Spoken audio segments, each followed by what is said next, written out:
So this is a survival craft game. It's called Nightingale. It's kind of cool. It's pretty much like you're stuck in the Feywilds, and you have to go to different realms. There's an aspect where like humanity was destroyed by a big like calamity.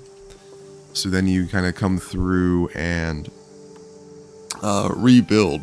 So by doing that, you get your bases, and at your base you'll recruit other humans who are lost in the Feywilds, and then you assign them to do different tasks. What's really cool is when you have them set up and they're farming, even while you're offline, they'll still collect materials. So you could kind of have your farm set up and then kind of leave the game alone for a few days and come back to it, and you have a whole lot of extra materials. Yeah, so we're gonna make a lot of lumber right now. We have our smelter that's going. It's making to level 2. So right now we're at the level 2 area. We just got some of our level 2 starting stuff. You get a follower that helps you pick up materials and run around. And let me see. Why am I not able to hold down? There we go. Well, we got it. We got him. Ladies and gentlemen, we got him. Let's go. Get this meat. Get those bones. Alright, and then you can manage inventory. And hopefully we have enough bones. We might not have enough bones. But we need to create our like hunting station. So lumber, ingots. Oh, good. That's actually kind of growing fast. Carved stone. Need a wire. And let's see if we can wrap this up. Oh, perfect. We had enough bones. Alright, and then lumber. Alright, we need 20 lumber for there. Alright, stone block, ingot. We'll put stone blocks in there. How about this? We don't quite need that right now. And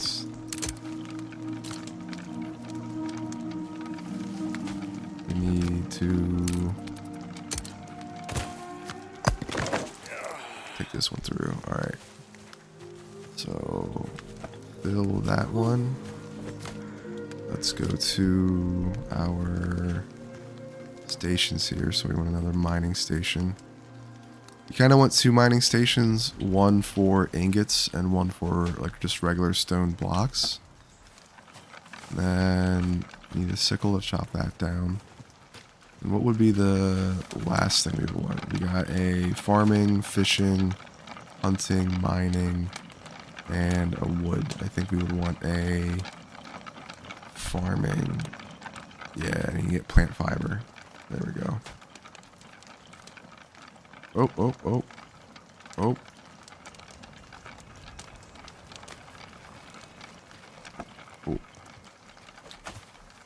So let's take a peek. We need 13 more lumber. I would say right now. Let's kind of use the lumber from here. Menu, storage. And so you have these like estate cairns. They're your central like storage object kind of for your house, for your fort.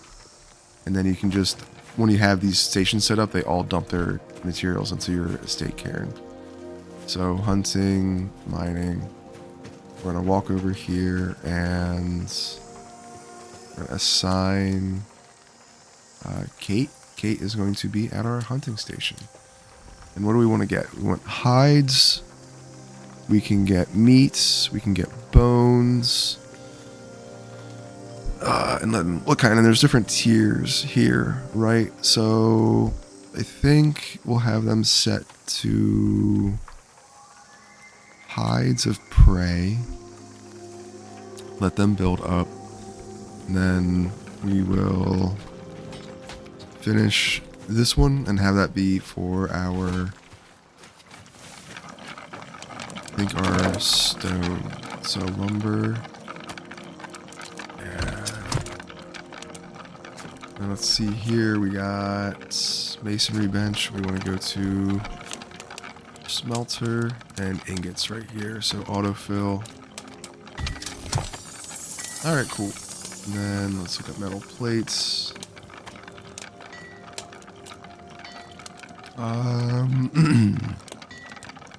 We'll hold off on that right now. And we just want to add in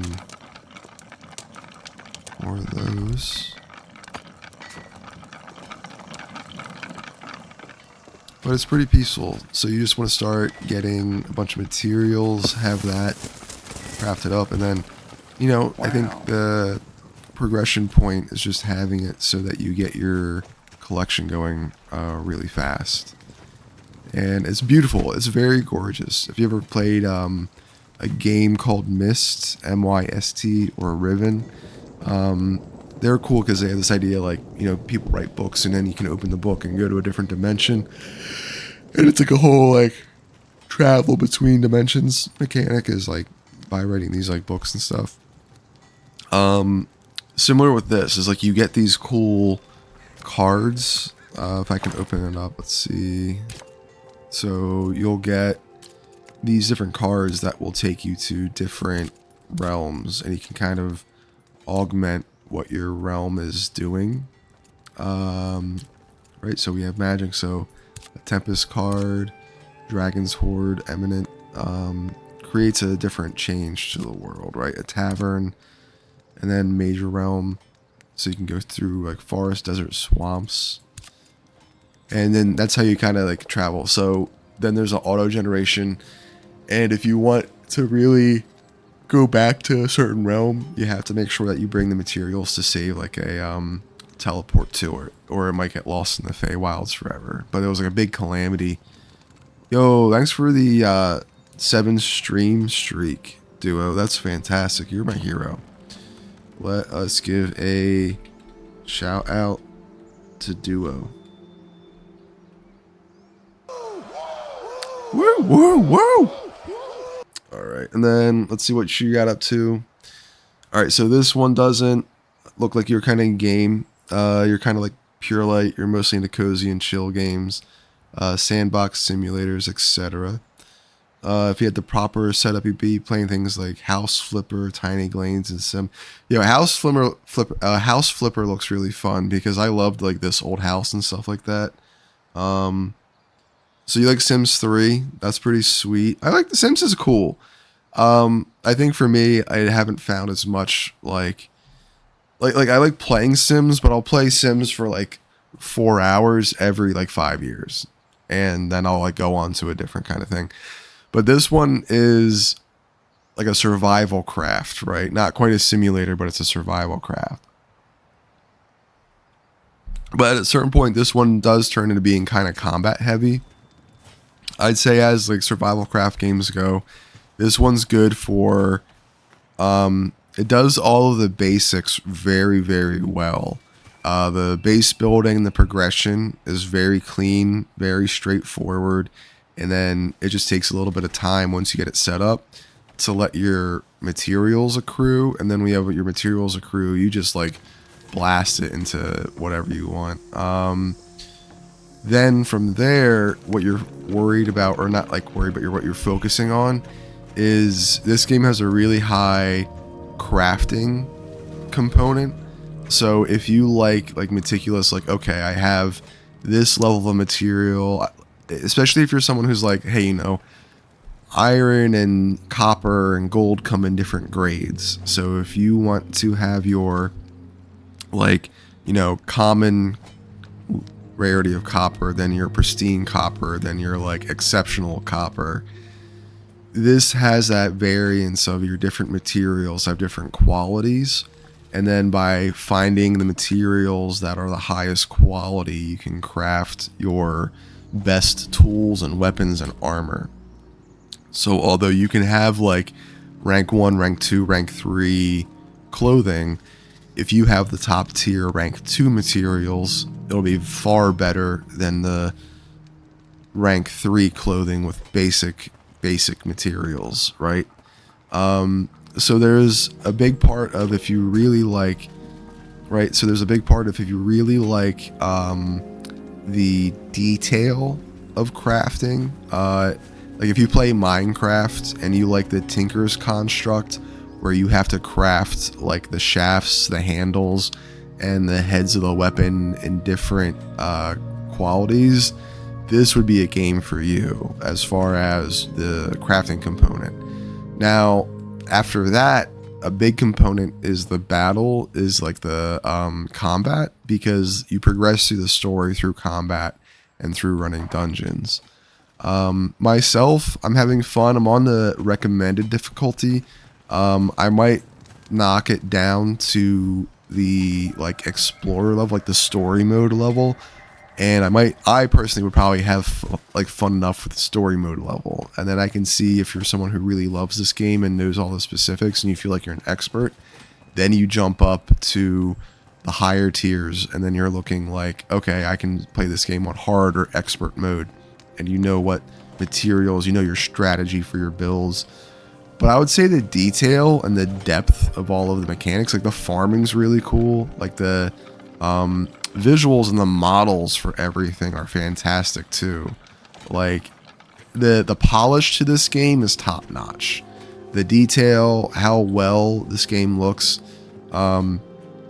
just like the ambiance and the immersion is very good, and I like the storytelling, and the environmental storytelling is very good. So this game has a lot of depth to it.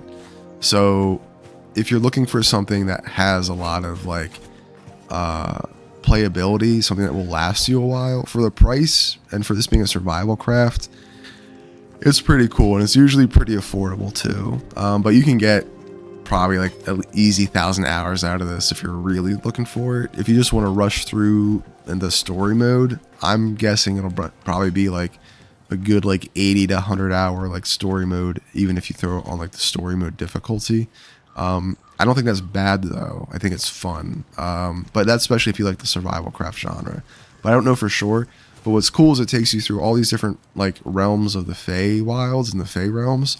And then towards the end, I think you get to like a center city that helps you like build up, and like your whole goal is you're trying to like restore humanity. Like civilization on Earth got wiped out by some calamity. You escaped to like steampunk Europe by running into the Feywilds, and now humanity's just trying to survive and like recollect after, you know, this devastating event. And who knows, like the Fae may have been responsible, they may not have been. There's this one cool person, I think their name is Puck. They're a little like Fae person that meets you at the beginning and helps you like get to the first like zone.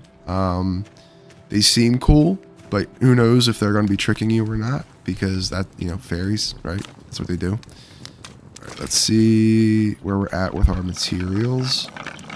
And lumber, gunpowder, ingots. Okay. Then let us get this one. Oh, perfect. That's leveled up. All right, stone block. Great. And then let's see here.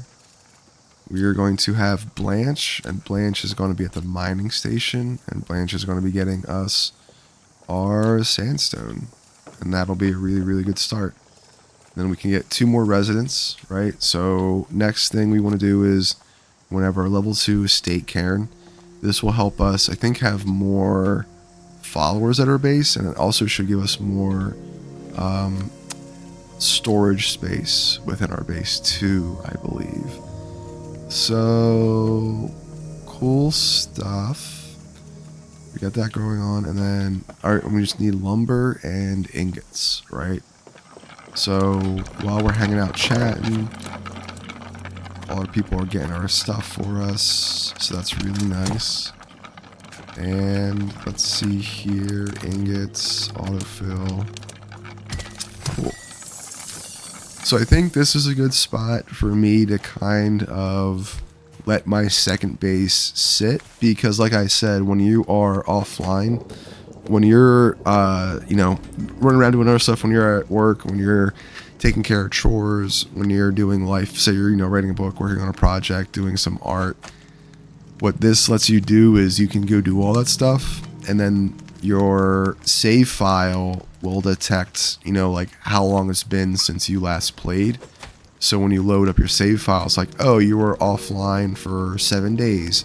We're going to generate like that amount of materials for you. So I think that's one thing I like about this game is you grind, you make some progress, and then it says, okay, go kind of like chill out and do something else for a little bit. Your workers are going to accrue your materials, and then you can come back and kind of like haul ass on developing the rest of your character. And I think that's a very nice thing to do. You don't see survival crafts doing that, right? Like at the worst, like I like Ark. Ark is cool, but with Ark, like, if you're not on your server, your dinos can die because there's a whole Tamagotchi aspect to all your dinos. And that's, frustrating. It's good if you like that style, but it's also frustrating if you're like, oh, I can play like 1 day a week and I don't want my like dinos to die. But that's why if you have a save file in Ark, it's cool instead of just like trying to join a server right away. Servers are definitely for people who like, I don't know, like, probably high schoolers or college people, or maybe if that's your main game and you don't really play like WoW or Minecraft or other stuff, you're like, oh, I just play Ark like 3 nights a week and I don't really play any other games. Like, that's totally valid. Like, it's a great game that's got depth to it. It's not a criticism to anybody. But I just know when I played on servers with Ark, I was like, dude, like, it takes 8 hours to tame a dino. It can get wiped out by one, like, primal dino.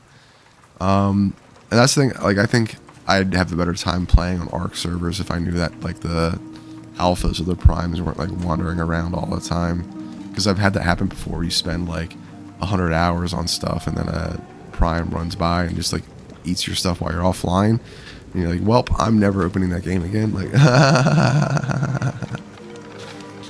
alright, stone blocks, there we go, cool. Alright, so we got a farming station, we got all our stuff. Let's see here, wire. Let's see if we can make a wire real quick. So we need some ingots. We need 1 wire. And we'll have that go. Alright, 42 seconds. Ingots. Autofill. Alright, cool. So our ingots are going to fill up slower, right? Which is totally fine.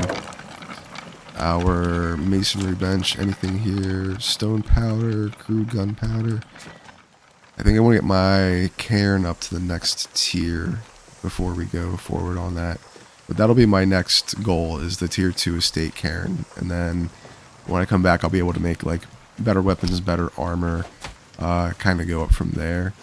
And kind of just have fun. But it's cool. For survival crafts, I think this is among my favorites.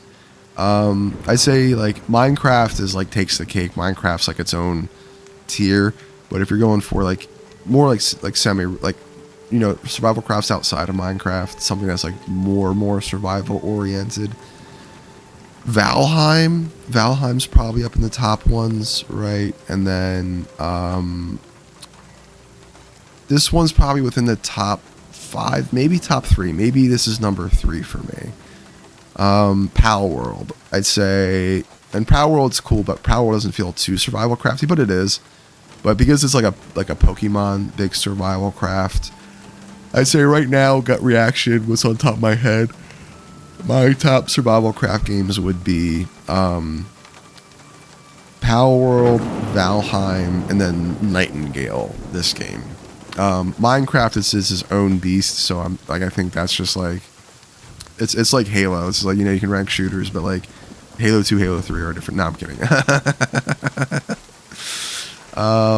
It's like MMOs kind of, right? Like, there's World of Warcraft, and there's valid enough criticisms, but like most people would have like WoW's on its own. Excuse me, I'm a little sleepy today. It's good, but WoW's is on its own pedestal, not in a bad way.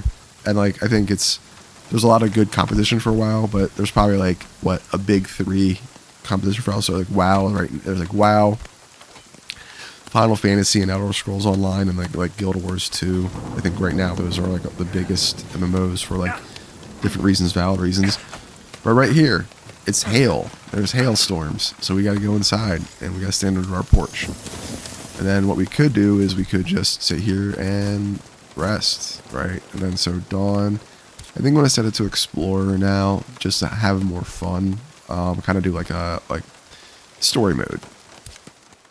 But if you like combat, the combat for this game is very much like Vermintide. So it's very hack and slash, kind of survive, dodge when you can. But that's what's cool is like, right, you can sleep away and you can get rid of the hailstorms, things like that. Our wire should be ready. And let's see, our lumber, masonry bench. And we're just going to open that up. There we go. And there we go. And then we need a synchronous lotus, right? So I feel like if we can get a synchronous lotus, that will help us. But we might have to go back to our first base and then go do a like a dungeon thing so that we have this. But now that we can at least set it to daytime pretty consistently, I'm pretty happy. Because nighttime's cool, but nightime's very dark and it's its own vibe. So I would say like it's cool, but you really only are going to experience nighttime when you can as a player. If you run out into the wilderness and you're doing like quests and dungeons and then you come back and like, you know, running backwards, you're going to be running through nighttime. But if you're on your like estate, your little farm here. Oh, look. Okay, cool. Let me see if I can make some more beds real quick so that all my followers, all my like companions here would be able to rest. There we go. Right. Alright, we need more plant fiber. Which is fine, which is good. Because you can just run around and pick up plant fiber off the ground. So we got daisies, we got hemp, we've got twigs, blueberries, tall grass, all the good kinds of plant fiber, right? Hemp is like really good plant fiber, just being honest. It lasts forever. This is like a little fun fact about hemp. Ship sails and ship rigging made out of hemp would last like 2 years. 2 years of use on the open ocean before needing to be replaced. And the next closest thing, oh, there's a bear. Next closest thing to hemp would be flax, and flax lasts like 6 months, which wouldn't get you like to most places. Alright, and then there we go. Alright, let's see. Yes. What? No.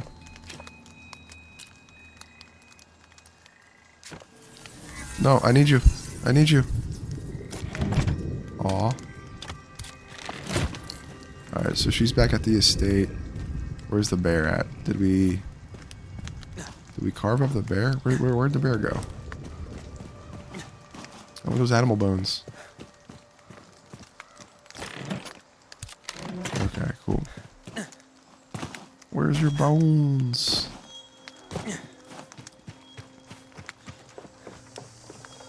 Okay, let's see. Ah.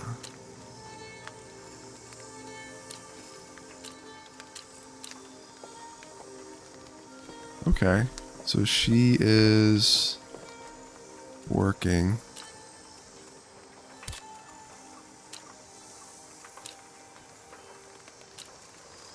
Okay.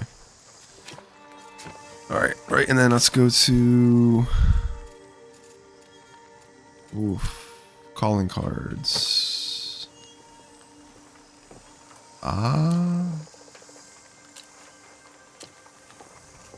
Well, why don't we just have her? Alright, mining, wood, hunting, mining, farming. And we want to get her to get plant fiber. So we got a lot of plant fibers. That'll be good. Yeah. Alright, cool. So now with my 5 followers I got here, right?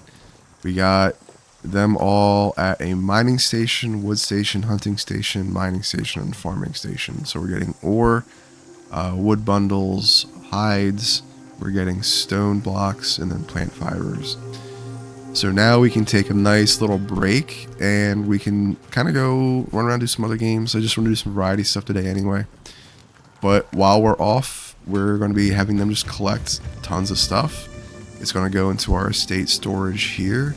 And when we come back online, we're going to have like thousands of these things. We're going to have thousands of ore, like thousands of stone, thousands of wood bundles. It's going to be really, really, really good. And then from there, we're going to just like level up and see where we go. But that's our second playthrough for Nightingale. Getting started on our second estate and building that up. And it's pretty chill.